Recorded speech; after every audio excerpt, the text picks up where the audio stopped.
I know everyone despises ads and promotions. I do as well, and I don't want to interrupt the entire episode, so I just want to put this at the front and ask for a minute of your time. That's all. Just a minute, I promise. Through the Hoobie link down below, you should be able to find it. It's a weird name. You can find our link of links, and that gives you access to the Help Aimless Stay Aimless Fund if you want to directly support the channel. There's our Patreon, the AIM Project, where you have access to everything ad-free, and if you want to pay the $5 a month and help support the channel that way, you'll get access to aimless music, aimless shows, and aimless movies.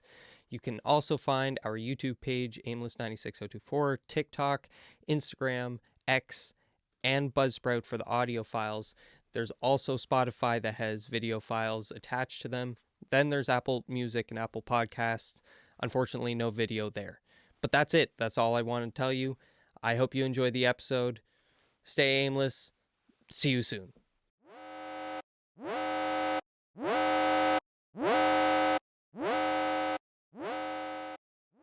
Hey, welcome to Aimless Dreamers Having Discussions. This is Aimless Tech 3, PC Build Part 3.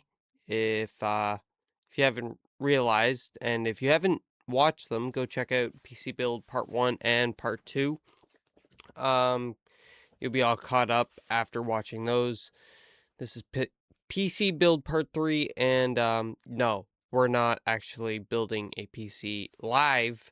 However, I will be discussing today my build recommendations, not everything, a good chunk of the things that I learned in the process. And sorry, I'm realizing how loud this is while I'm listening to it. Anyway, this is PC Build Part 3, and this will be the last technology aimless episode that comes out for a little bit. I'll need a little bit of a break, obviously, because this thing took a month, if not a little bit more, to make, and I had a lot of help in the process. So shout outs to Eric, Max, and my parents.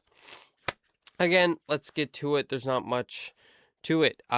In the last episode, we did chat about these lovely objects in front of us, including the PC case, the power supply, and some accessories that I think are worth noting. At least accessories that I used and I found very helpful. There's not anything I'm leaving out that was like, that wasn't helpful, so I'm not including it. So we're going to talk about the PC case first. If you want a little bit more in depth on these few topics right here, then I would go check out my last episode. But step one, PC case. Again, go check out pcpartpicker.com. That will give you a good head start. I would start with a CPU and a GPU you have in mind and then build around it. But on the PC case topic, which I will heavily mention and heavily recommend getting a larger than recommended PC case. It's not going to look great. It's not going to probably be great unless you plan to get a 3-fan, which, you know, most people do end up. I have a 2-fan, but most people have a 3-fan.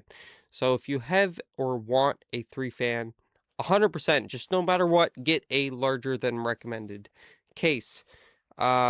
So I got the Corsair 5000D RS ARGB. That link is in the description, and really the wire management was a lot easier. The case assembly makes a lot of sense. My one big gripe with the case is that maybe the fans, you could upgrade the fans, no problem, and that would be a big upgrade. But if you didn't, you'd be just fine. The fans work fine. It depends on if you're looking at a 5070 Ti plus, if you're looking at a 12 gigabyte card or more, then 100% get a bigger case. There's probably low scenario. There's a low chance that you have a 2-fan 5070 Ti.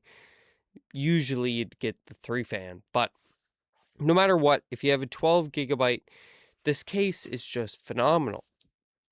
No, it doesn't look the craziest, or it's not the craziest itself, but I'd highly recommend. Oh my.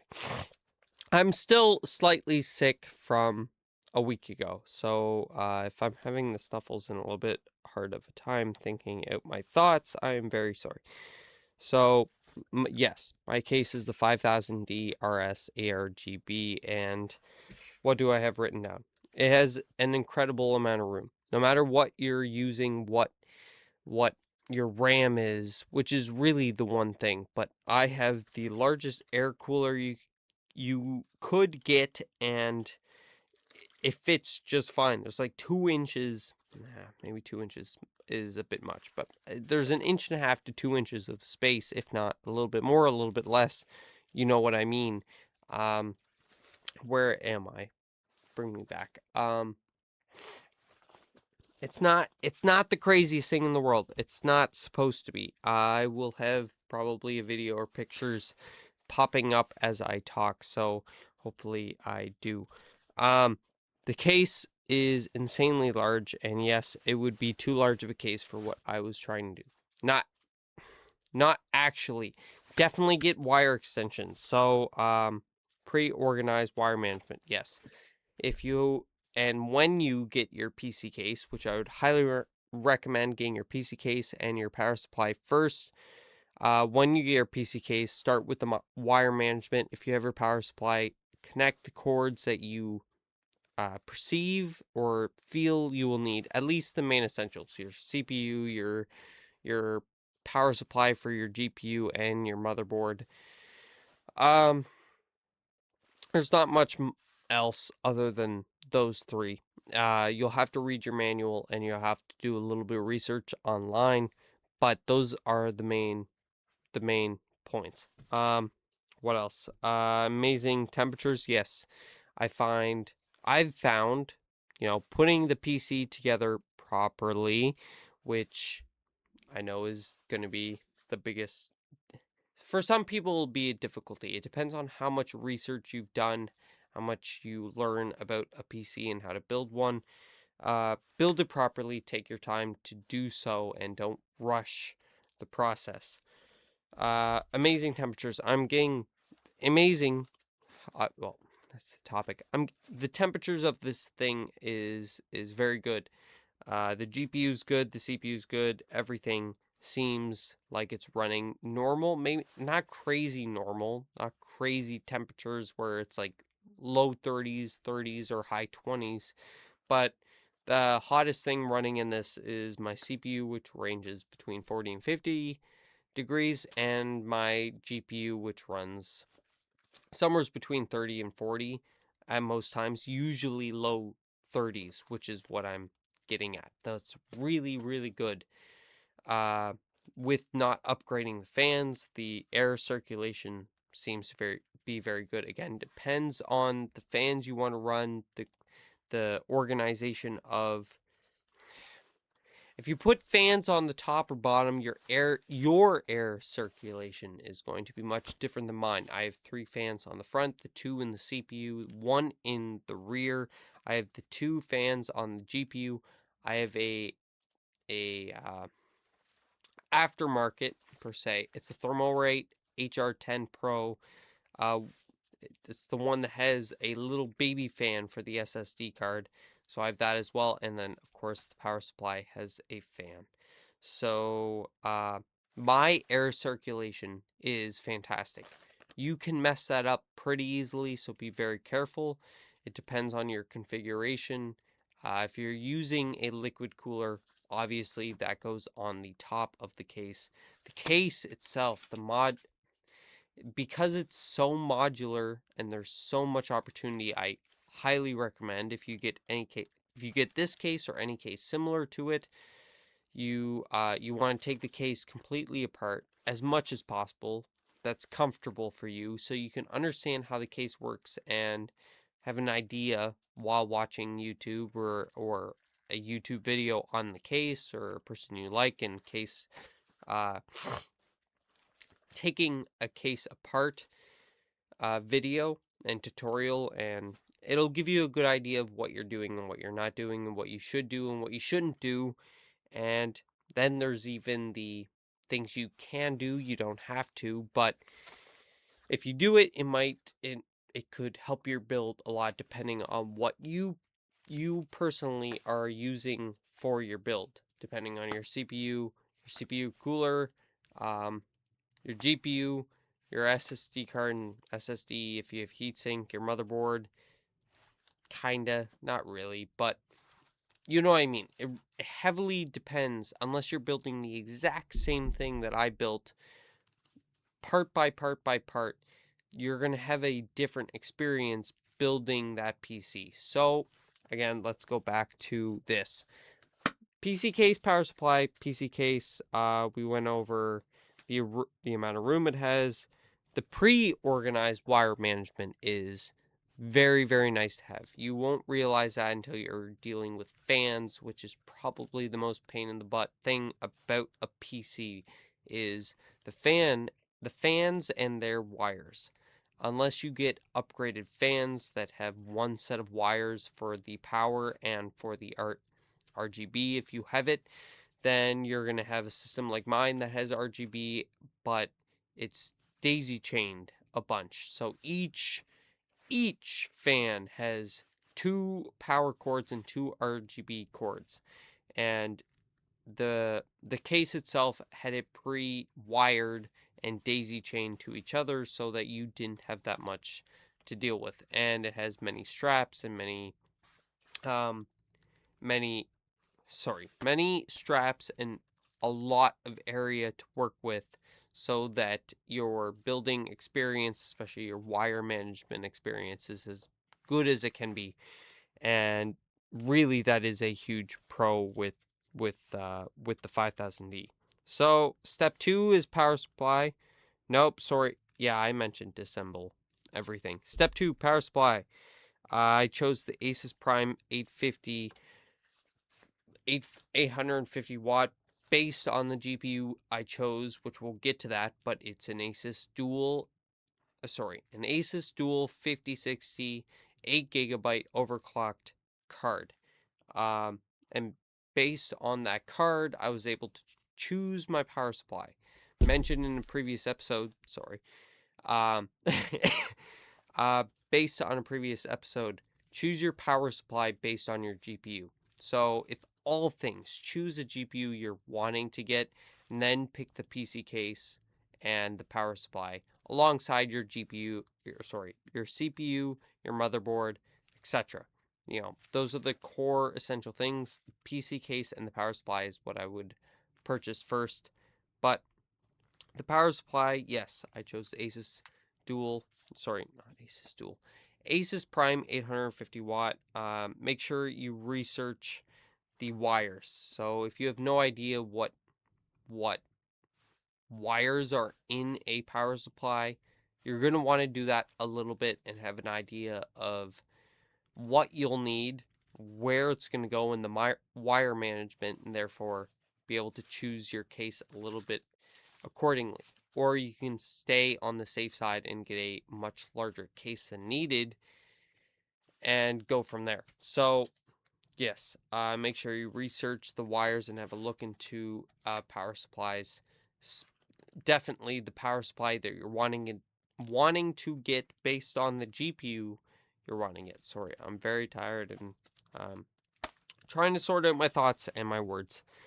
What's the next thing? Fully modular. Most power supplies nowadays, if you're building a newer AM4, even if it's a 30 series, it's probably going to be fully modular. If you're not and you're building a newer series, then that's even more the case. Very few power supplies that are not fully modular and you don't have much customization. So, you know, be careful. It depends on what you're wanting to get again, but it being fully modular gives you full flexibility and freedom, and you don't have to worry about the power supply anymore. It might require cable extensions. If you did what I did, which I recommend you doing, getting a larger than necessary case so you have extra room and more wire management room in the back, then you'll possibly want cable extensions. I didn't personally buy any. I didn't end up needing to buy any, but if I did, it would have made my life a lot easier. I wouldn't have used it for everything. I only had an issue with the CPU power supply, which there's 2 connection points on the motherboard for the CPU, and there was a dedicated port on the top of the case to put the lines through, and I wasn't able to use that because my PC case was so large. My power supply was a power supply meant for a normal size case. So if you got the Corsair 4000D, you'd be fine. You wouldn't have this issue. But because I got the 5000D that adds a couple inches on the length and the width, then all of a sudden your cables from your power supply are a little too short. So I filtered it through the same hole that the rear fan cables run through, and I used that one for my CPU power. It's a tight fit. There's not much slack. That's also my big gripe with it, is that it works, but it just works. So you'd probably still even want the extra cable length from an extension cable for a power supply or a power supply kit. And I'm sure Amazon has them. I know it's not going to be in this description. I'm so sorry. But if you click on PC power case and then it'll bring you to Amazon and retype in PC case, power supply, cable extensions, something should pop up that hopefully will work. Whatever you find, make sure you cross-reference it with the power supply you're wanting to buy and make sure that they are compatible with each other. Might require, yes, we went over that. I did not take cable length into consideration with my oversized case. We just went over that. So really, that is the power supply that I got, the Asus Prime 850 watt gold. The gold standard is a good thing to have and a nice thing to have, but it's not necessary. Fully modular is the bigger thing, but it also being fully compatible with the GPU you're buying is the most important thing. If you're getting a normal size PC case, you don't need wire extensions, most likely, especially if I didn't need them. But again, I'm not sure. I'm basing that based off the cable length from the Asus Prime that I have, and it just worked. And it didn't work through the port that it's supposed to work. So there's a little bit of finicky finickiness from the PC case you buy, and depending on your GPU and your power supply. So take heavy note of that.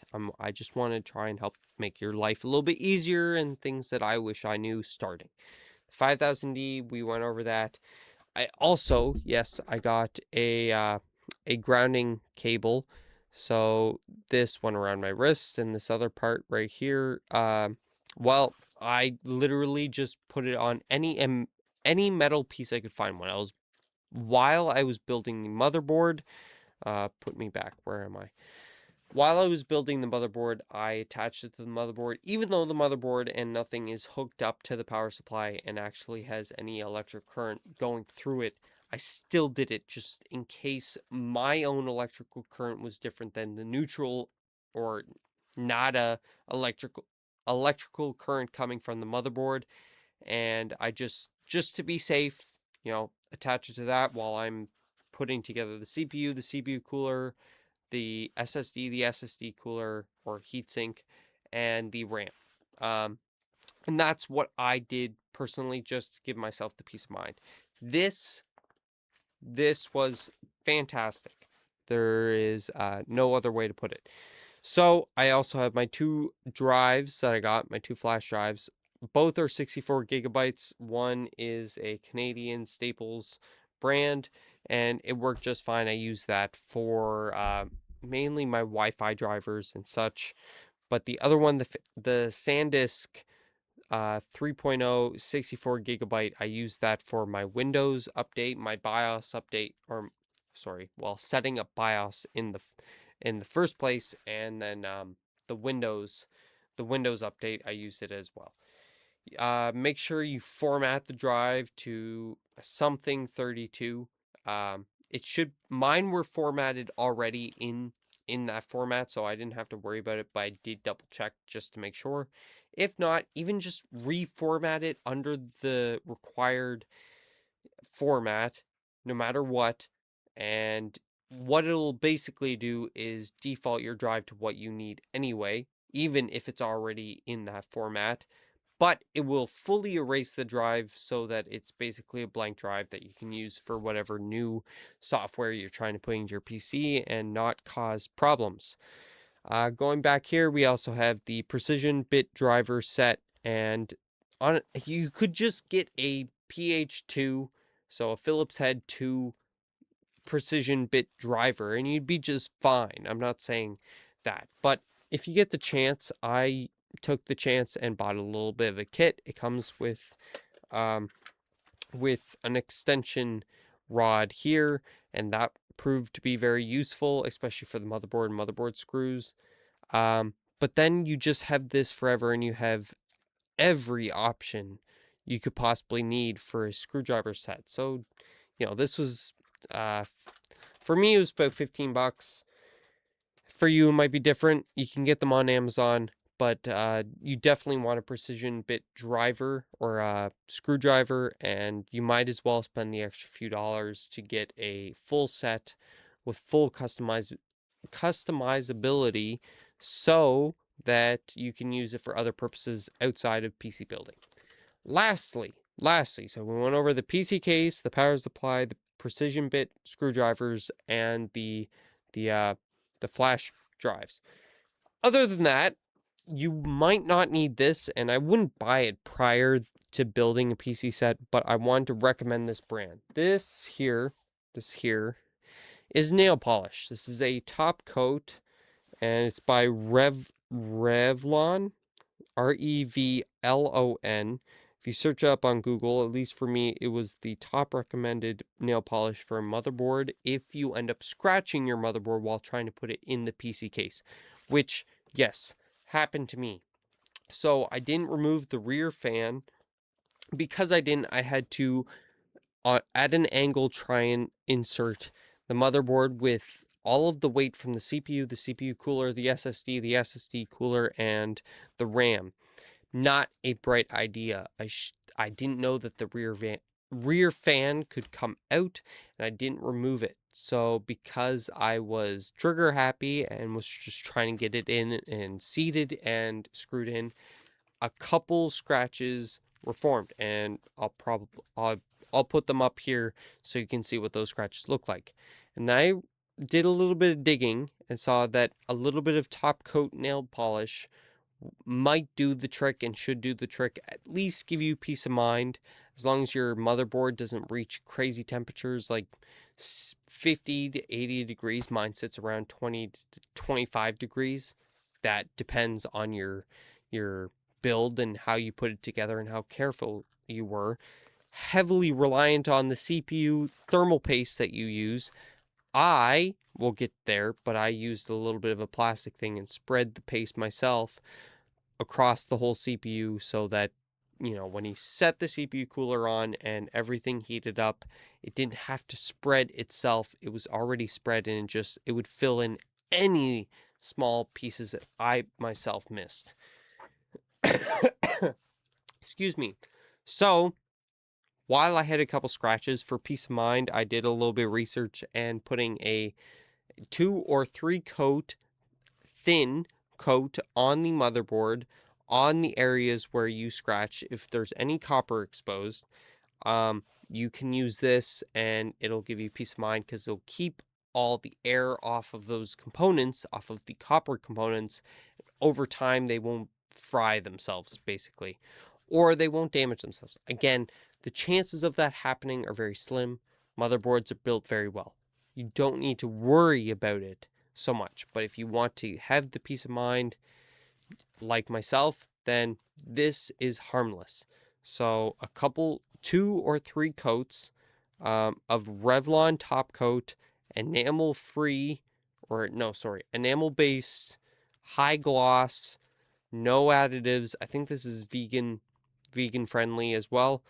Um, I put on my first coat, I waited 20 minutes. I put on my second coat, I waited 40 minutes. I put on my third coat, I waited like 2 hours. And I made sure that it was, for me, it was almost a day, or I think it was 2 days until I turned on the PC. So I really gave it full amount of time to cure so that it wouldn't melt under any amount of heat. And it was fully good before I turned on anything. So you don't need to buy it prior to your build, but if you run into that issue, I wanted to bring it up. This is Revlon enamel based, or enamel based.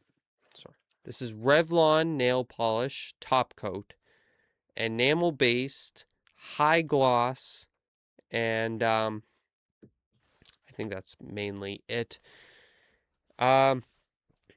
I don't know why those specifications are important when it comes to a motherboard, but you're dealing with an electronic, and I trust everyone who's gone through the process much more than I trust myself going through it for the first time.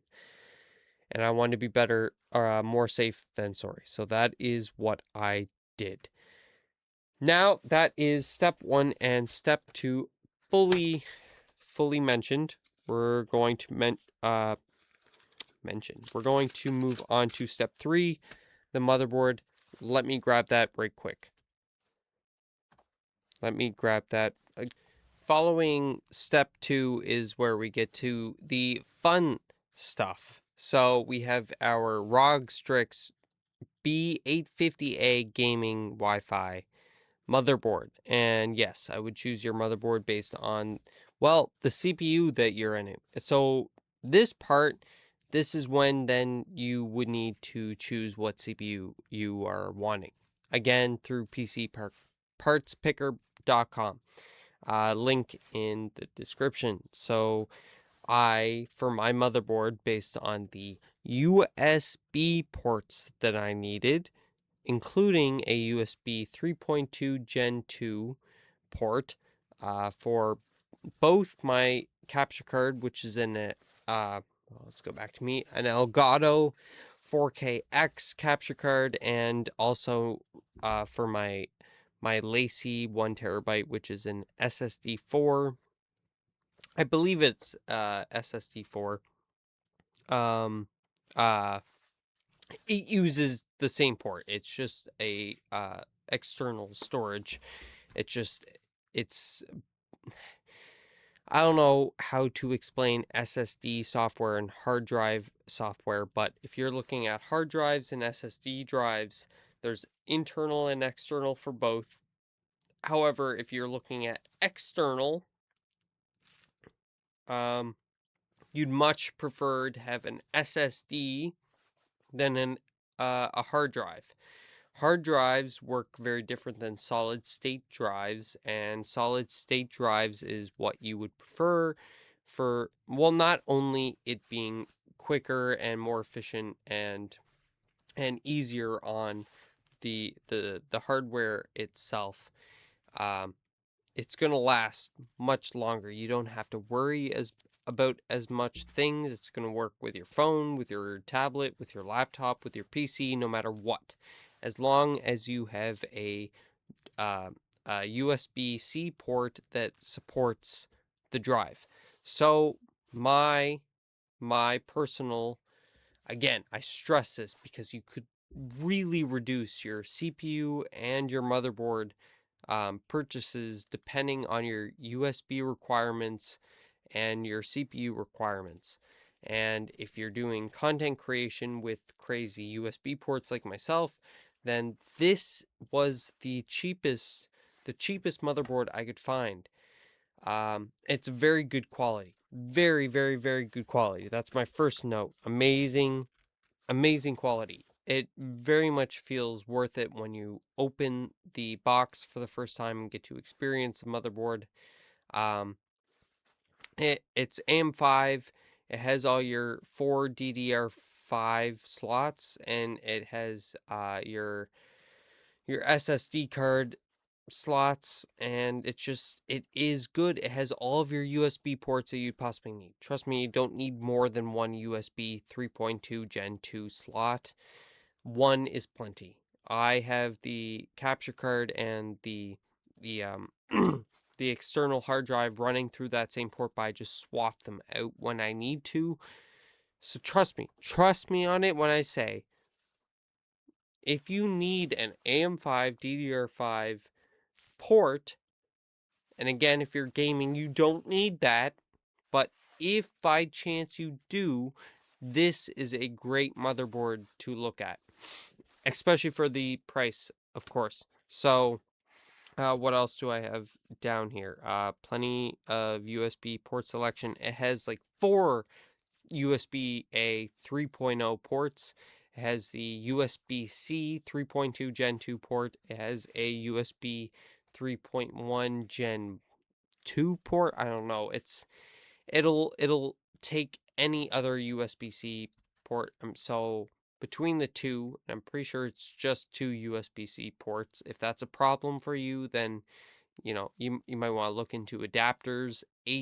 Anchor on Amazon, Anker, is a great, fantastic for their USB-C cables and their USB-C to USB-A or vice versa adapters.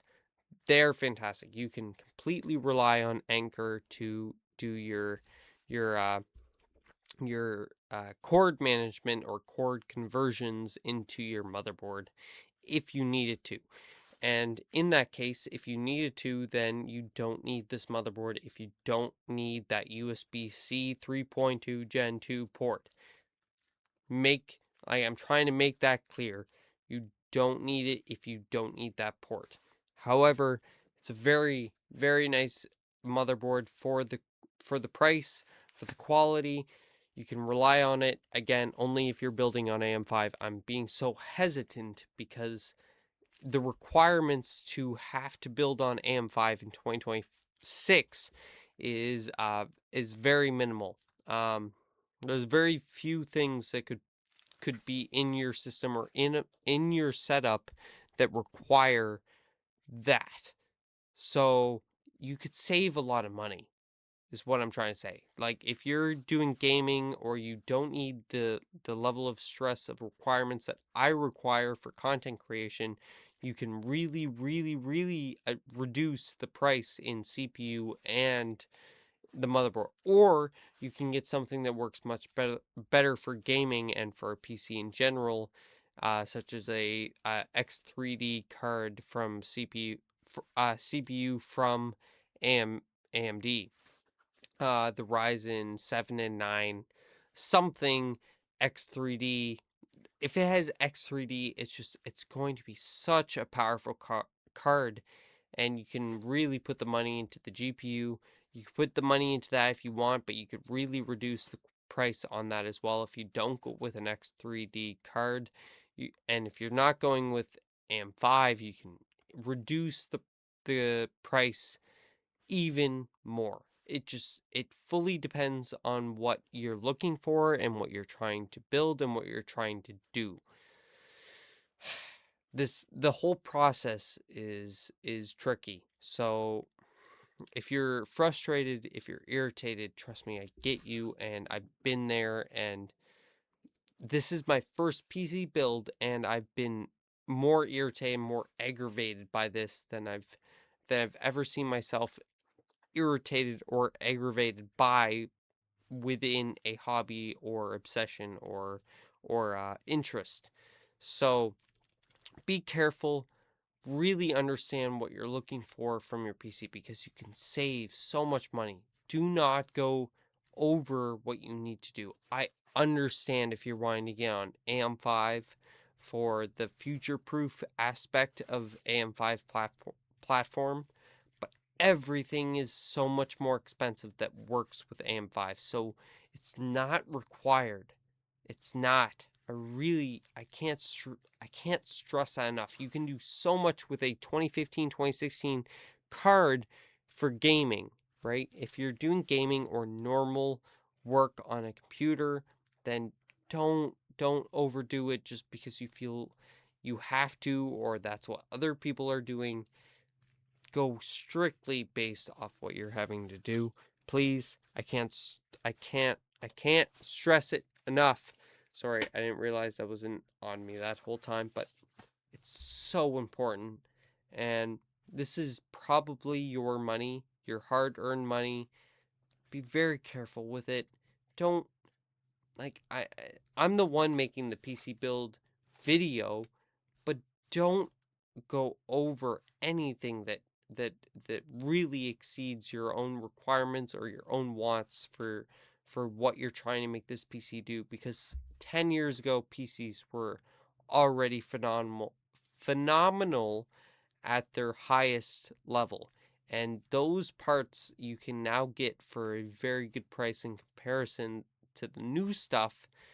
And it depends on what you're trying to do. So please, please, please take your time on choosing your parts, doing the research on what you need, so on. I know I've already said enough. I can't stress it enough. This is a very expensive project. It's very, no matter who's doing it, no matter if you're buying it from with parts based on 10 years ago, it's going to be expensive. So do your research. I don't want you to spend more money than you need to, and I want you to also understand the requirements for yourself based on what you're trying to do or what you're trying to accomplish, because that's the most important thing, is what you want to do. Me, it's making these videos, and that requires quite a bit, unfortunately. But if you're trying, whatever you're trying to do, I want you to pursue that fully, and I want you to save as much money doing it. So I'll end it. Excuse me. I'll end it there. For the motherboard, plenty of USB ports. Also, great temperatures. I'm getting about 22, 23 degrees. Sometimes the max I've seen is 25 degrees Celsius on this motherboard. That is fantastic considering of my CPU, my GPU, and the workload. That is the highest temperature I see it reach. And that's just slightly warmer than room temperature. So it's fantastic. I really can't recommend this motherboard more, especially if you're doing AM5 or DDR5. But as mentioned, don't go over and beyond more than you need to. Yes, and be extremely careful placing the board into the PC. Forgot to remove the rear fan. Yeah, so we went over that a little bit, and the scratches that I encountered and the nail polish that I had to then use. Be very careful. You can do much more damage. Much, much, much, much, much, much more damage than I did to my motherboard, and mine was slight. I really didn't think that anything might have happened. I thought it could have been fine, but that feeling of putting it in, it's, especially if you're doing it for the first time, you're gonna end up scratching something somewhere at some point. Mine was the motherboard, and the nail polish was my solution. I haven't run into other problems to be able to provide it to you if those problems exist, but be very careful. Very careful. Your motherboard is precious. It is what runs, and it's not the big power hungry parts that are technically the most expensive, but it's what's running your entire system. It's taking it all and putting it all together. So be very careful with your motherboard, and please look at as much research and as much videos as you can. I'm going to have some provided in this video, the ones that I use myself. There's some great channels out there and great YouTubers that fully focus on technology, and it is, I can't stress enough. If you're not doing the research, please don't do this. And please find someone to build the PC for you. But if you're not doing the research, I'm still doing research a month later after starting the build itself. I'm doing research after 6 months of researching what parts I want for this build. So please, please, please be very careful and inform yourself as much as possible. I'm going to leave it at that, and we're going to move on to step 4. Following the motherboard, I've chosen to talk about the SSD and the heatsink, which let's have a look at right now. Yes, they're quite tiny. My chosen SSD card was the SN 850X by WD Black, and I took a risk through Amazon, even though the reviews are great and there has been a lot of purchases of it. There was still a section that had problems with it. I'm guessing based on how they set it up. You have to make sure that the drivers are properly installed, that it itself is properly installed, and that you download the software from Western Digital when you set up your PC to also make sure that it's running the way you should, the way it should.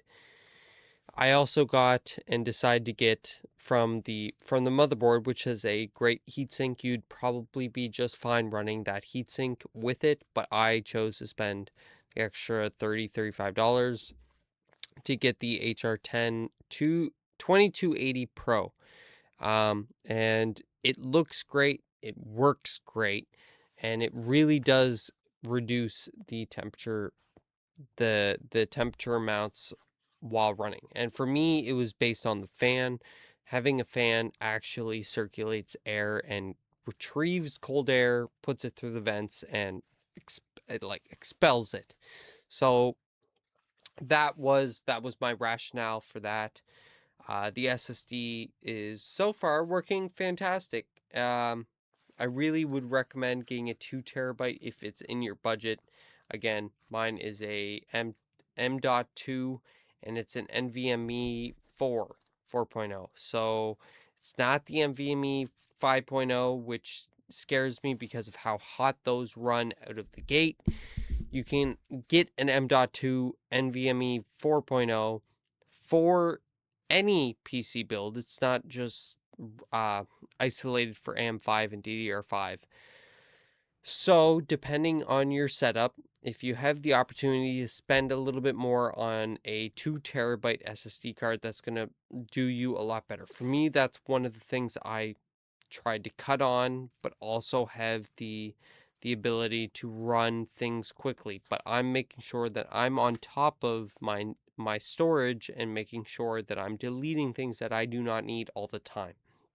That's part of the content creation gig, is on top of the information and storage that you're using and organizing it and getting it off of the PC as soon as possible into your own hands, so then you can edit it and deal with it elsewhere. So the stress of your PC is focused entirely as much as possible on recording and creating. So yes, that is that. Go back. Um, that is what I chose for these. Was the SSD, SN, the WD SN 850X, M.2 NVMe 4.0 PCIe, PCIe, PCLE, um, SSD card, and the aftermarket heatsink that is not required. But if your motherboard really doesn't come with one, you absolutely should get one. If it does have one, you might not need it at all, especially if you're not doing content creation. If you're doing just normal gaming PC setup, you don't need this. It's not required. It's nice to have, but I wanted to mention that. Yes, remember to remove your thermal pad film. That applies to your CPU cooler as well, which we haven't gotten to, but all films on the case, all films on your GPU, all films on your on your coolers, so your CPU and SSD coolers, make sure you remove them, because the amount of videos I've seen of people who haven't removed that film and applied the thermal paste with the film still on and having their entire PC crash all the time. That is exactly what would cause it if your film is still on. Obviously, if your film's off and there's still problems, then something else is going wrong, but film seems to be a big issue. So make sure to remove the film on those pads every single time. Triple check it. That's all I have to say for that. Be extremely gentle. Yes, mine was a little bit finicky to get the SSD seated and placed on the HR10 Pro. So my aftermarket heatsink, and to get it seated on that properly, you have to be very careful. I'll have some videos attached for that process. Once it's fully connected, and as long as you made sure it was centered and you have enough space at the end, but mainly enough room at the front for connection. Basically, you want the heatsink in the center as much as possible, but it's a little off-centered. You'd rather a little bit more room at the front, and this is in millimeters at the front than you would at the back. And you want to make sure it seats properly into your motherboard, because you can't use the usual latch, especially for my motherboard, where it has a quick release latch for the SSD card, and the heatsink. You don't have the latch that's on the heatsink for the SSD card, so you have to be very careful on how it wants you to seat the SSD card into the motherboard, into that slot with your aftermarket heatsink. Just be very careful, because if it's not seated, it might run fine, but you're going to hurt it over time. So you want to make sure you go through that process properly. Read manual for motherboard and watch installation videos. Well, installation videos I've already mentioned, but yes, if you're really confused even after watching some videos, make sure you read your motherboard manual. See what it wants. If it wants a different attachment piece attached to the SSD card and your aftermarket heatsink, then it should come with that part, and you would make sure that that part is installed properly and set properly with the SSD, with the aftermarket heatsink, before placing it in your motherboard. Worry about the wire management after, but that is, well, that's your SSD and that's your heatsink. So that's roughly all I have to say about that. Both of these for me are working fantastic so far, and I couldn't be more happy with the purchases. Let's go on to step 5. Following the SSD and, well, my aftermarket heatsink, you want to choose your RAM. And yes, this is the worst process of the entire thing currently, because of the RAM shortage due to the AI data center facilities that are opening. And yes, I feel this is temporary, but this could, temporary nowadays is about 2 years, so expect RAM to come down in price maybe in 2 years' time. While everybody's buying up all of their stuff, I have let's go back. I have chosen the Corsair Vengeance 6000 megahertz CL28 RAM, 32 gigabytes, which no matter what you're building, get the 32 gigabytes. If it's DDR4 or if it's DDR5, you don't need any more. You don't want less. So it's a sweet spot. Your computer is going to run too hot and it's going to have too much memory. Believe me when I say that. It's going to have too much memory running 4 sticks at 64 gigabytes, even more, where it's 128 gigabytes if you have 4 32 gigabyte sticks. It's not necessary. You don't need it. I'm doing a lot of content creation through this. Unless you're, you know, I say gazillionaire. If you're doing a lot and you have something that's already running, if you're Mr. Beast or PewDiePie or these big content creators running big videos all the time and they're already huge, they don't care about the money associated with it. That's fine. They're building a PC to run their system, and they're huge. So if you're not huge, which is most people, if you're like me and not huge, you're most people, then this is plenty more than enough. And the only reason I did it is because, well, luckily, I go back to it. Um, my friend Eric mentioned in part 2 or part 1, uh, sold it to me for what he paid for it, which was about $200. Compared to the $700 to $1,000 that this is currently running at, that was a steal. That was better than any price I could get at DDR4, and that's really the big reason why I was able to do this in the first place. But it's the big reason why why I would choose to do AM5 also. I'd spend probably twice or more in RAM alone doing DDR4 than getting my friend's RAM DDR5 and building an AM5 platform. The RAM is the most expensive, overinflated product that you PC part that you can buy at the moment. So, depending on your budget, depending on what's accessible to you, if you can get it for a good price, then I would build AM5. If you can't get it for a good price, I would 100% build on AM4.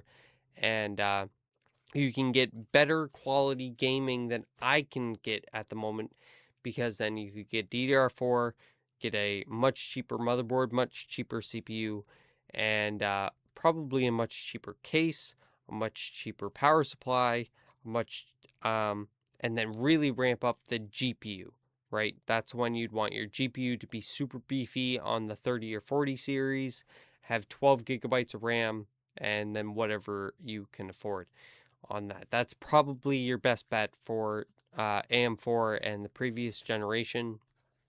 It's all what you're looking for. We've already gone over that. Check your motherboard manual.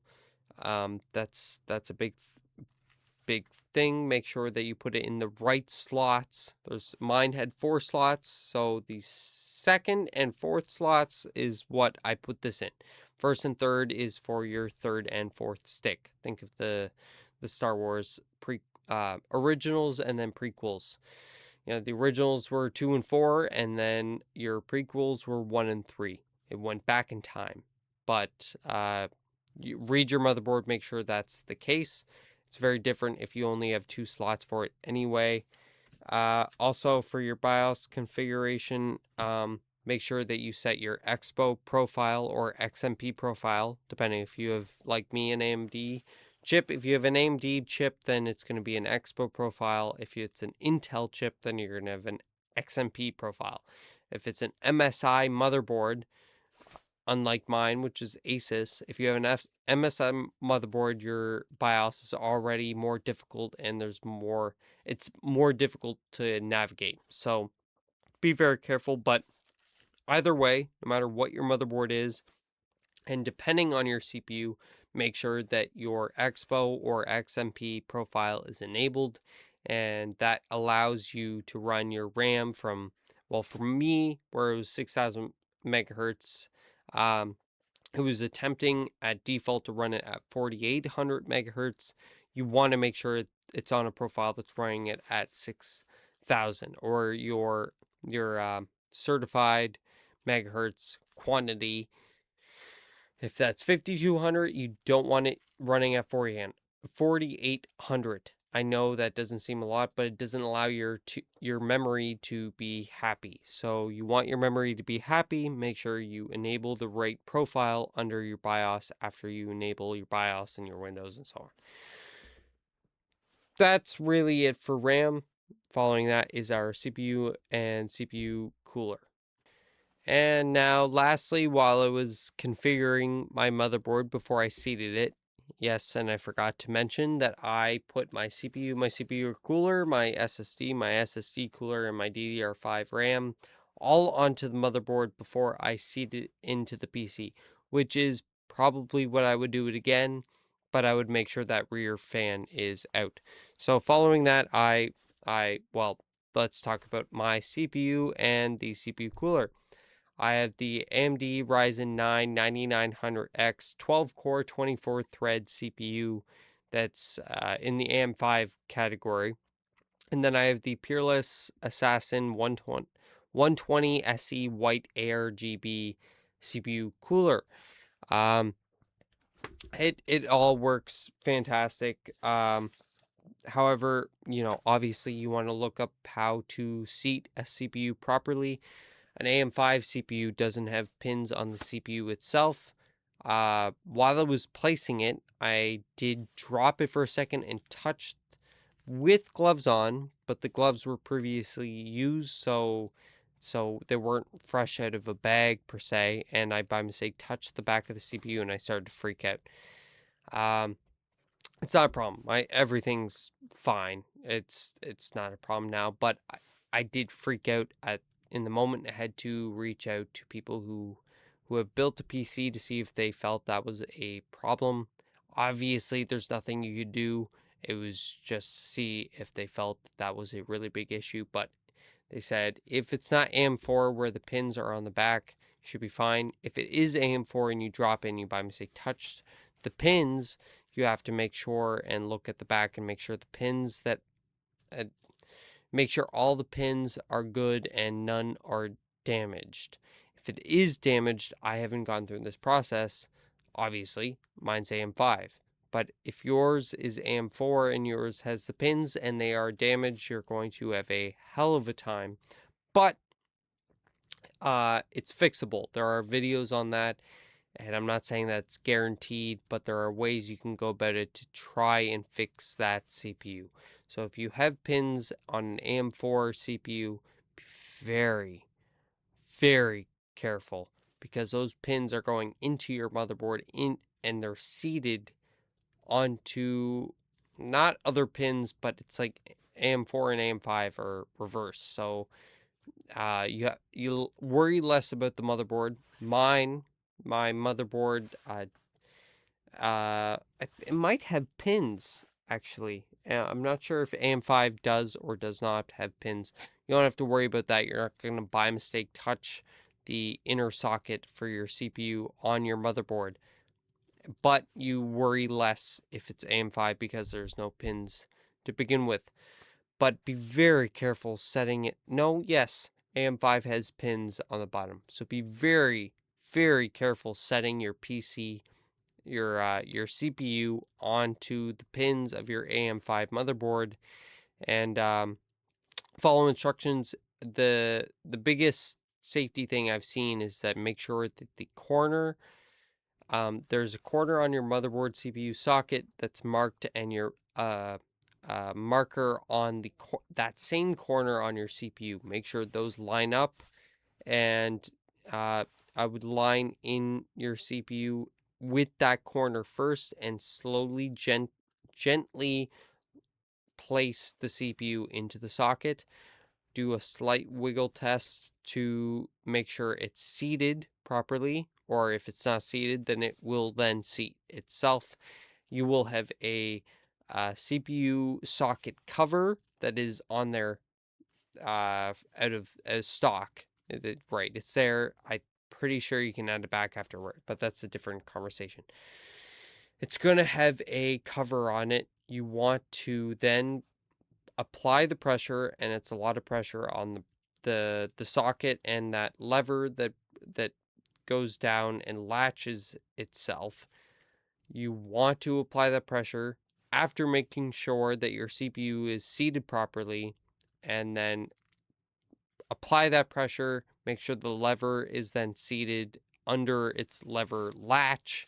So it's going to feel uncomfortable. Trust me, it's going to. But that cover on the socket will then pop off after it's fully seated. You can take that off, but make sure you save it, because when you take your CPU out and then sell your used motherboard, you want to make sure that socket is included and reinstalled, which I'm pretty sure you can do, so the next person has the same experience. And I'm pretty sure it's important to your CPU application process. So don't lose the socket, but also your socket's going to stay on while you apply your CPU. Don't be worried about it. It's going to be a lot of pressure. Make sure it's seated properly and then go for it, is basically what I am saying. Do not remove socket cover. That is what, yeah, we just went over that. Push down firmly will require force. Push lever under latch. That's just a step-by-step process for also what we just went over. Use uh, a what? Use a fat pea-sized amount.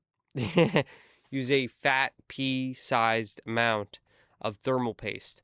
Everyone will end up saying that you'll use a pea-sized thermal paste amount when you put it onto your CPU after this process is completed.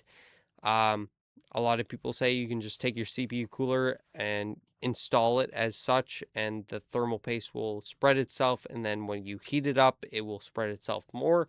That is true, but I wanted to be extra careful, so I took the extra piece of plastic around my finger and spread the thermal paste myself carefully around the entirety of the surface of the CPU, so that it wouldn't have to do that process. It would just fill in any gaps that I missed, which is, I couldn't see any, but if you can't see any, that's perfect.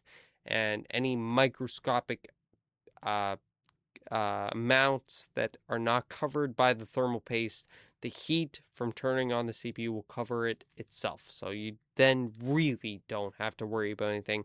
But you want to make sure there's a little bit, you'd rather a little bit extra thermal paste than not enough thermal paste.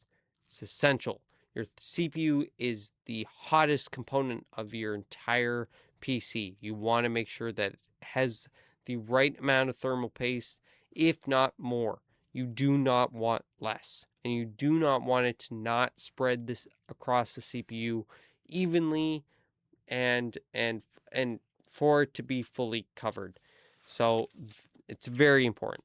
You know, of all the careful processes of this entire motherboard assembly, you want to make sure that your CPU is uh, seated properly in its socket, and you go about that process properly.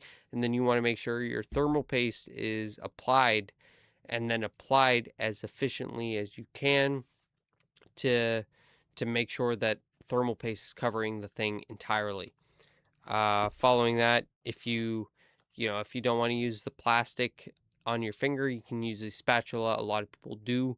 I'm not sure exactly what kind of spatula you should use, but it probably should be a plastic one, not a brush per se, and slowly spread it across the entire CPU.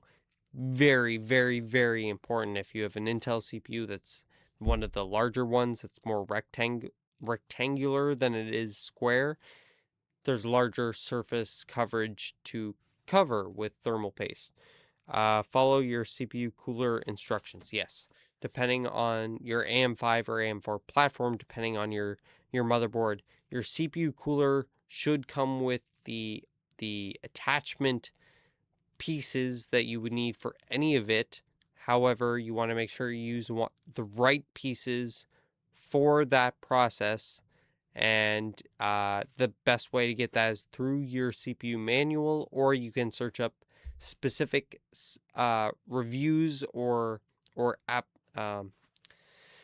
or build videos for your specific CPU cooler. And your CPU doesn't matter, but your CPU cooler, those videos should exist. If they don't, because you chose a very niche CPU cooler or CPU liquid cooler, I did not use liquid, but if you do, that's probably even easier to find. YouTube's going to be your best friend. However, if you can't find any or not that many videos or people reviewing that specific model, then your manual will then be your best backup. And really, that's it. That's your AMD Ryzen 9 9900X 12 core. You don't need 12 cores. That's because I'm doing content creation. That was my most expensive component, was getting a good CPU that can do all the processing, or at least do it and have no problems ever for the foreseeable future. So, and then I got the Peerless Assassin 120 SE White ARGB because that was rated to work well with the 9900X, and everyone would be happy. There are some great other CPU coolers that exist. Cougar is a great brand. They have fans that just seat into place based on screws, and it's a great idea. You won't regret a Cougar fan, or really a lot of other aftermarket or off-brand coolers for your PC case, including the CPU cooler. So do your research, do what you feel is best for you, but this is a fantastic cooler. You won't have any problems. You shouldn't have any problems. One of my fans are even offset, and the temperatures I'm getting on my CPU are fantastic, between 40 and 50 degrees, even under load, which I haven't even seen that go over 50 yet. So those are my best recommendations for these fantastic products. I have no quarrels with these two. Let's move on to the next part. Well, we're back, and yes, this is on a different day, but we have 4 steps left, so we're gonna get over them and get through them. And we have step 7, which is up next, which is plugging in wires. For some reason, I wrote, well, everything except the GPU. Oh, okay. I understand what I was saying. For the motherboard, when you put the motherboard in with the CPU, the RAM, and DDR5 with your coolers, when you put that in, you put your rear fan back on if you have one. That when you're plugging in the wires, of course, the one cord that you're not going to plug in is your GPU. Start with larger wires, power supply. Yes. So, well, your larger wires, the larger the wire that you can tackle, if it's your power supply into your motherboard, and then your CPU powers, and then your HDMI, your USB, all of them, and then you tackle your fans, because those wires are the thinnest. So go from largest wire to thinnest wire. You're gonna have an easier time doing wire management, but also, I don't know how to explain it, but placing the wires, and you'll fight more with trying to deal with the larger wires, like the power supply for the motherboard. Uh, you'll have a harder time dealing with those if you do all of the small wires first, because then there's a bunch of stuff in the way for the thicker, larger wires, is what I'm getting at. Apply firm, even pressure after seating a wire. Listen for a good click. Yes, that is pretty dead on. Really, there's not much to say other than visually even pressure and listen for a good click. That that's really about it.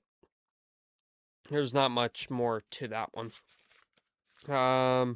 Daisy chaining and CPU fans. We already went over that a little bit, with the CPU fans having to go through.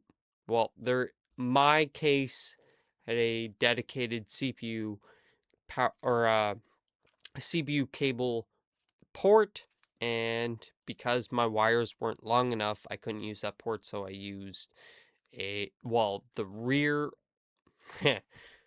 I mentioned this already. The rear fan wire port, it's not really a port. It's much larger than it would need to be. So I didn't have any problems. However, there is a special port for it, so I didn't end up doing that. Anyway, step 8, go back, is our GPU, which is the Asus Dual 5060 8 gigabyte overclocked GPU card. Oh my god.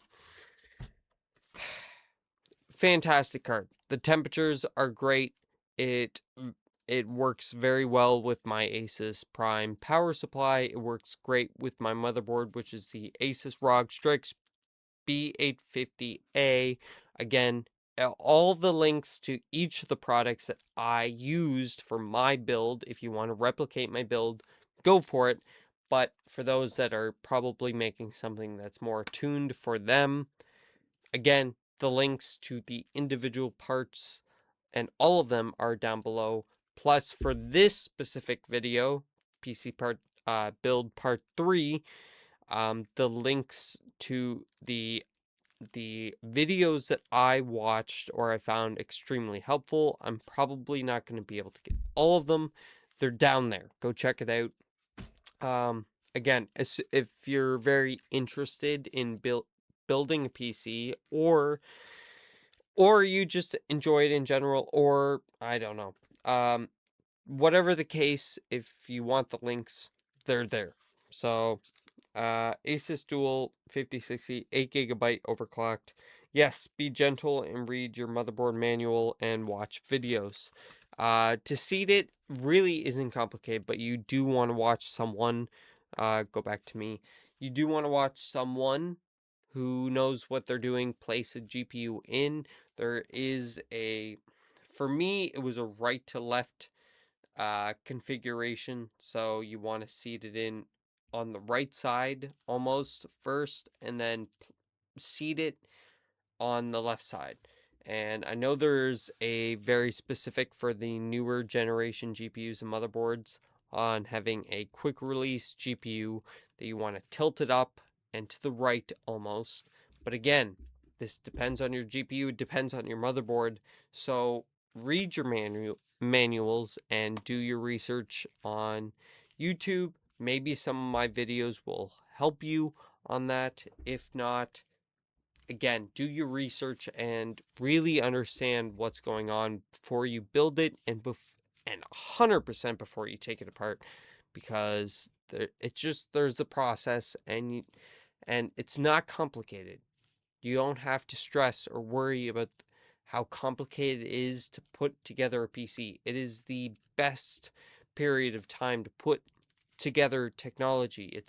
It's so much more simple than it was 20, even 10 years ago. So if you're using and you have newer parts, if you're building a modern PC, again in 5 years this will no longer be modern. If you're building one as of around the time that this comes out, just it'll be the same whether it was 10 years ago or 5 years in the future, to read the manuals and really do your research so you know what you're doing.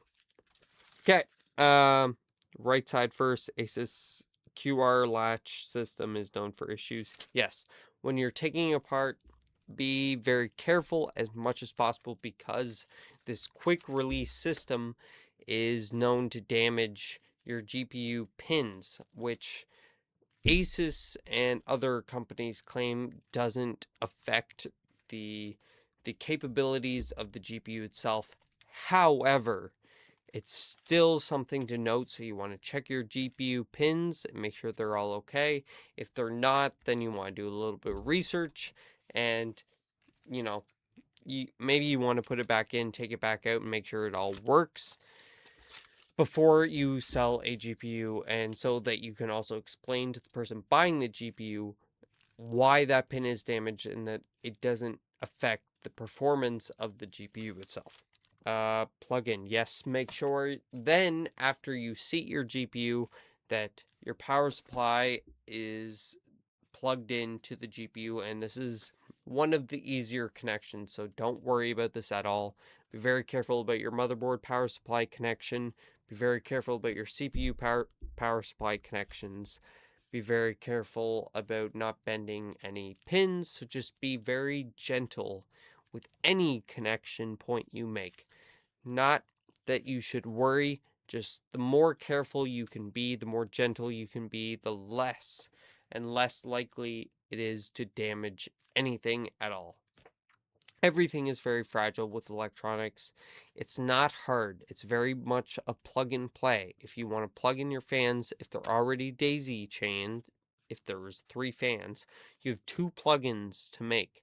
It's just making sure you don't take the thing and jab it onto the motherboard. You want to take it and set it properly. Make sure all of the pins enter the holes on your power or ARGB or RGB ports. Make sure the pins are going in those holes first before you then apply pressure. Make sure you listen for well, some things don't have clicks. Usually the power power cords for the fans and the RGB cord, um, the RGB power connections for RGB. Uh, those aren't going to make a click. So you just want to make sure that the pins are seated in their holes. Otherwise, you're going to bend the pins. Make sure they're in there, and then, firmly make sure that connection is made. You shouldn't see the connection port lopsided, or you shouldn't see any pins that are bent, and it's common sense stuff. So don't worry about it, please. It's not complicated. You have to be careful, and the more careful you are, the less you should worry. Step 9, we're going to talk, well, I'll leave GPU up there, is BIOS, Windows, and FDs. What did I mean? Oh, your firmware drivers. So your motherboard, it should be easy. Search up your motherboard's company website, search up your motherboard, and you should be able to find the drivers in there. But first, BIOS. So as we mentioned with one of the flash drives, you want to take that on a separate device. So a laptop, preferably, that has 2.0, preferably 3.0 USB connectivity. You want to, well, put in your flash drive, and then you will go to that same website, that same process. Go to the website of your motherboard, search up your motherboard, and you should be able to find support or drivers and or more options.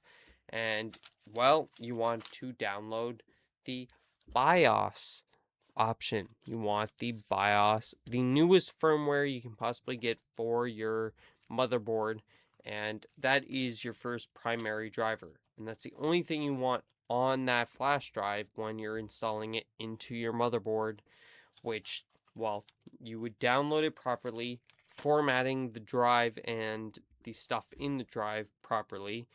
At least mine for the drive in the files, you go to one of them, and it should be the one that says application.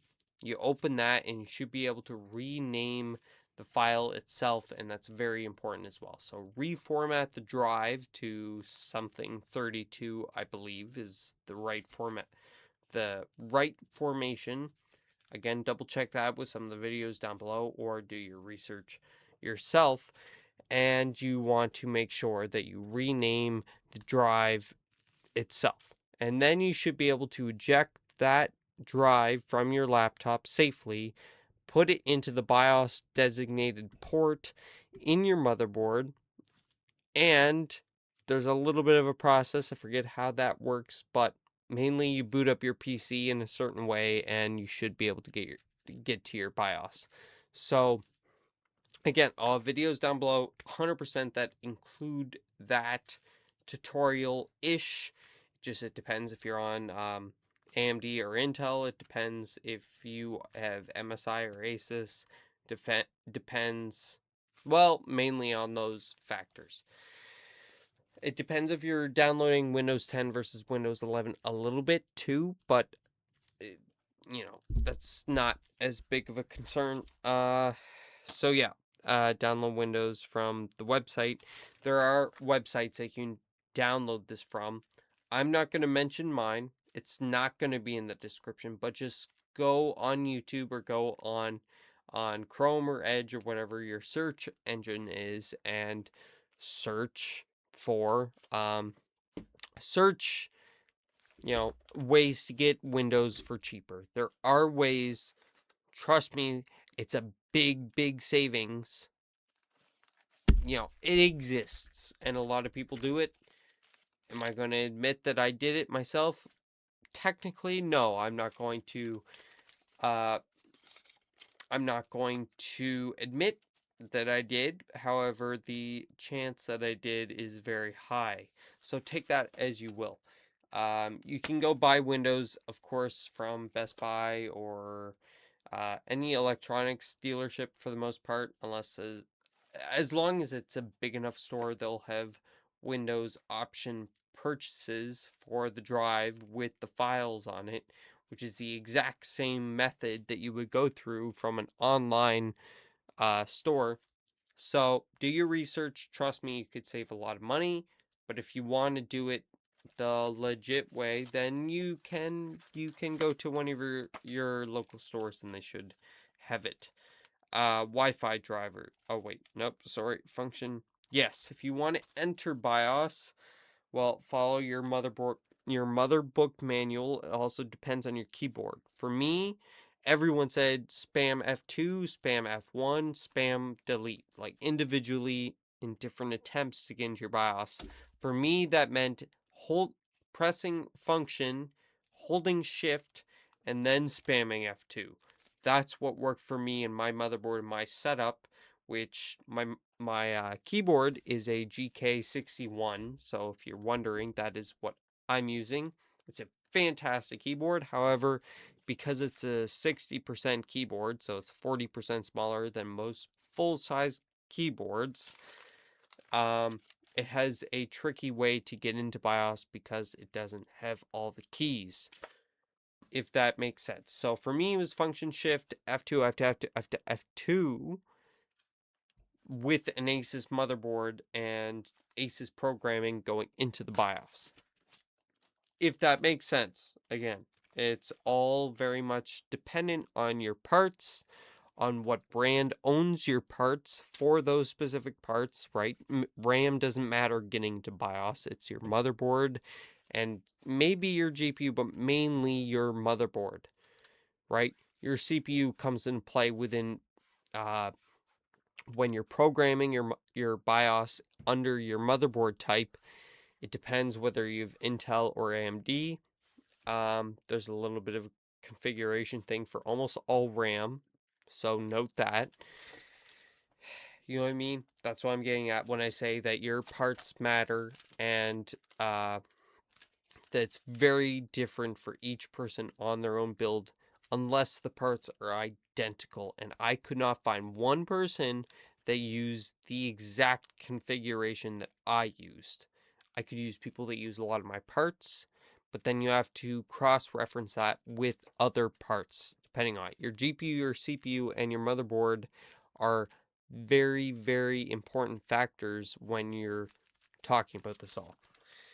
So that's it for step 9. Step 10, which is our last step, is our Wi-Fi drivers. So your LAN, I don't know what LAN is, but LAN, it's your Ethernet. So you want to make sure that that's installed properly, especially if you want to get through the Windows section that says you must be connected to internet. There's a way to go in, there's a way to pull up the coding section on a PC, so you could type in your own code, and that's where you want to be able to pull that up and submit the last thing. I forget what it's called. You want to make sure that you can bypass the Windows Wi-Fi, especially if your motherboard supports its own Wi-Fi, which mine did. So install your drivers, yes, on the same or a different flash drive after erasing it from your previous usages for BIOS and Windows. And Windows is very simple. Once you have BIOS set up, you want to go into BIOS, select the drive that you then have put on Windows by itself, only Windows, and put it into the motherboard. You should be able to find a section on your BIOS that has that flash drive, and click on it and run the flash drive, and it'll restart your PC and so on, and then you'll have Windows. So what I'm talking about now with Wi-Fi and Ethernet and Bluetooth is after the fact, once you can load on and Windows screen pops up with your login, and then you're going to go through the setup process, which then brings you eventually to a Wi-Fi driver setup, and it's going to ask you to install Windows drivers for Windows Wi-Fi, and you do not want that. I don't really understand why, how, other than the point that if your motherboard supports its own Wi-Fi and says it comes with Wi-Fi, that you want to use that Wi-Fi and not Windows Wi-Fi. If that makes sense. I'm sorry. I know I'm getting really passionate or enthusiastic. It's a lot of information, and I want to make sure I cover all my bases. So step 10, install your drivers onto that flash drive, install it into your motherboard, and then install through the motherboard website. Check device system for error fix messages. That's once you get on. So after you go to your motherboard's website, install the drivers for Ethernet, which is also known as LAN or LAN, and your Wi-Fi drivers and your Bluetooth drivers. Install it all onto your flash drive, or individually if you want to be a little bit more courteous with this process. Install onto your motherboard and make sure that those drivers get downloaded through that specific process of finding your motherboard coding section. And I should have this video down below if I don't do some research on how to get to this menu and how to bypass Wi-Fi Windows drivers. And it should bring you to system, and then you can download those drivers off that flash drive. After that, yes, check your device system. Once you log in and bypass Wi-Fi, check your device system for any error or fix messages, which I'm pretty sure it's under system info or device system information, and then you can check everything. If there's a lot of error messages, then you should go to your motherboard's website, again to the drivers, and then start downloading some other important ones that you feel might be important or things that you want. Usually there are descriptions on the website. Download those, and now you don't need to do it on the flash drive because your computer is on and working. Download it onto your computer, and then go check that device systems or system settings and see if those error messages are still there. Once they're all gone, you're all good for the system setup. After that, download SSD dashboard. Yes, we might have mentioned that already. Go to your SSD's website, make sure you have that program downloaded for their SSD cards, and that should allow you to check for any updates on the card which you want to update. And you also want to make sure that there are sometimes it will diagnose your SSD as well and let you know if you have any issues at all. There's some other fancy things you can do, and monitor your read and write speed, so on and so on. It's a good thing to have. It's a good driver or website and app to have accessible. HW, yes, there are other drivers that are optional, but I would highly suggest, again because of my own process, which is HW monitor or HW info. My Asus motherboard had it. I'm not sure if MSI ones do. I know it's a very popular software, and it monitors your whole system and the performance from each part across the board, and it's been the best one I've used. I've used 3 or 4 now. HW Monitor or HW Info is a fantastic choice. GPU tweaked 3, yes. Well, at the same time, after I'm recording this and probably after I wrote this, it's not as necessary as you think. It is great for some other monitoring things of your own GPU, but after the process of setting up BIOS and your own GPU uh, motherboard settings, it's not fully needed. You should really just not touch it for the most part. Um, Asus driver hub, that's a good one. Go get it. It should be on your motherboard drivers. If it's not, well, check to make sure your motherboard or GPU supports it, but it's a great one to have. The NVIDIA app and the NVIDIA broadcast app. If you're doing so, everybody should get NVIDIA app, NVIDIA's app, and that will help you allow you to change some settings per app on an app per app basis on GPU settings, whether it's resolution settings or all of the other fancy AI things that it has. The NVIDIA app is where you do it through. NVIDIA Broadcast is mainly for those that are wanting to have content creation or are using OBS, similar to myself. Then you want NVIDIA Broadcast. If you're doing anything using cameras or media or capturing footage through your PC, and that's a very big important thing to you, then you want to make sure you have NVIDIA Broadcast. And that's all I have for the most part. There's not much too else to say. That was the GPU. That was all the parts. That's it. I don't have anything else. For your SSD, I think I mentioned, yeah, the SSD's tricky, and it's hit or miss. And just do your research. Again, that's my biggest advice. Also, for the programming and uh, optimization for your parts once your PC is running and Windows is on and everything, when you're trying to optimize BIOS or you're trying to optimize OBS or you're trying to optimize your own Windows settings and device settings within Windows or through the NVIDIA app or through NVIDIA Broadcast or so on, so on, so on. GPU Tweak 3, and there's a couple others. I had the best success using ChatGPT, to be honest. That is what I used to filter the parts to chat and then ask my questions following that on what settings I should pick. It being able to cross-reference across the entire internet is exactly what I needed and exactly what I didn't do for 3 weeks. It was 3 weeks of not using it. So I was going through Google, I was going through YouTube, I was going through everybody I could possibly find these videos on, and everyone has a different opinion. Fair enough. Not that their opinion is wrong, but because of their parts that they use, you could be talking about the same part, but because you have other parts that are different, your process is very different.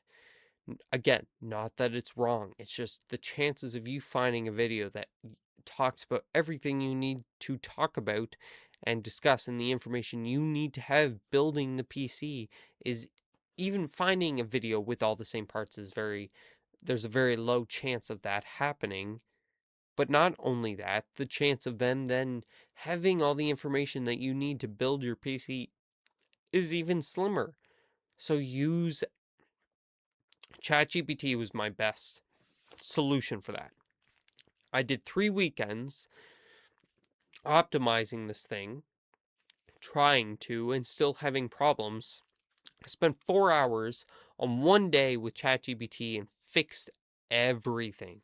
Now, again, a lot of it was already done well and already set properly, but for the things I could not figure out and I kept going back and forth on, it told me, no, no, don't worry about those things, but you should change these things.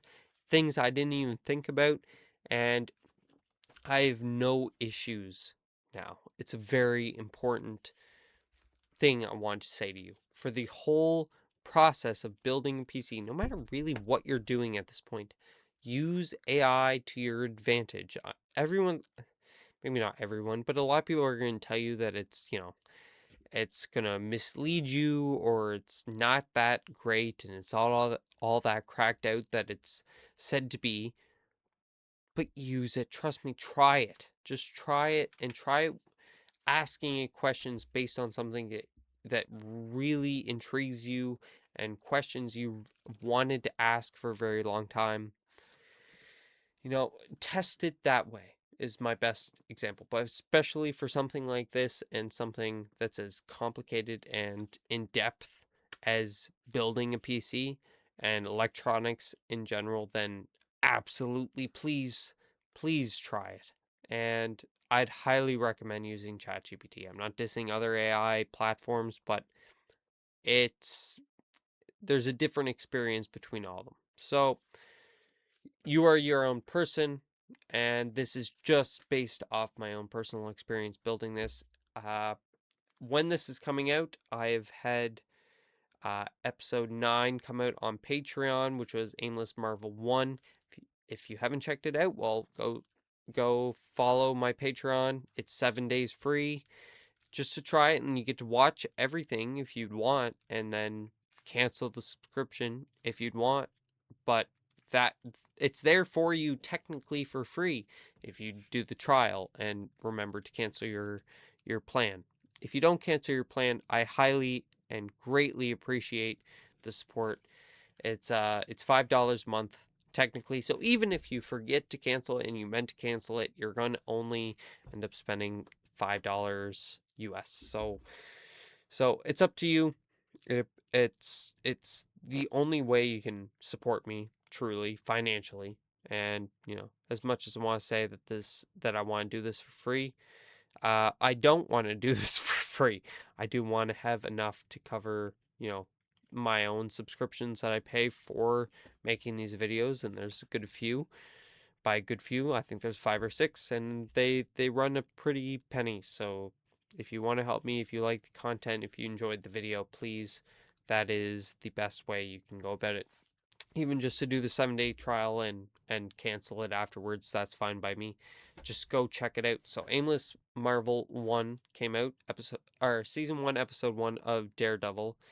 So go check that out. It was a good episode. This will be Aimless 10, and next will be Aimless 11. Yeah, so Aimless 11 will come out on the 23rd. Again, that'll be a Patreon exclusive episode. So if you're wondering where 9 and 10 or 9 and 11 are, that's where they are. They're on Patreon. On the 30th, we'll have episode 12, 13, and 14 come out. 11. This is 10. 16th is 11. 23rd is 12. Yes, 13th, 14th, and 15th will be coming out on the 30th. On the 30th. Yeah. So one will be for the main channels, so Spotify and YouTube. And 14, 15 will be Patreon exclusive only, so you won't see those on here. And then we're on to April, which will have a good amount of content, but we won't talk about that yet. So, yeah, that's it. Oh man, it feels good to get through this episode. I've been holding in all of this information, and it might not be every piece of information you could possibly get, but after all my research, I feel like all of the biggest, most important points and notes have been made. I'm satisfied with that. I really wish you luck with your PC build. Please don't try to get as frustrated or irritated or angry as I did, and good luck. Have fun with it if you can. It's it's a experience that you'll never forget, but you'll also never regret going through.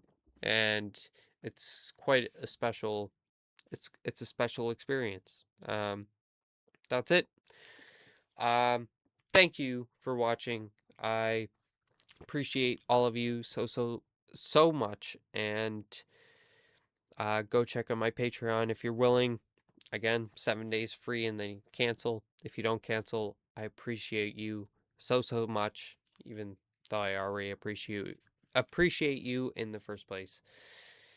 This is Aimless Tech 3 PC build part 3 and the final part of this segment, and we will be moving on to 9, 10, 11, which will be very different than the technology sections. So I appreciate you all. Stay happy, stay healthy, and aim, dream, have hope, and justify love and passion always. Love you all. God bless, and have a great month. It's starting to get warmer, unless you're already in a warm place, but it's getting warmer, so we can choose to be happy all of a sudden. All right, thanks everyone, and yeah, Aimless out. I'll see you very soon.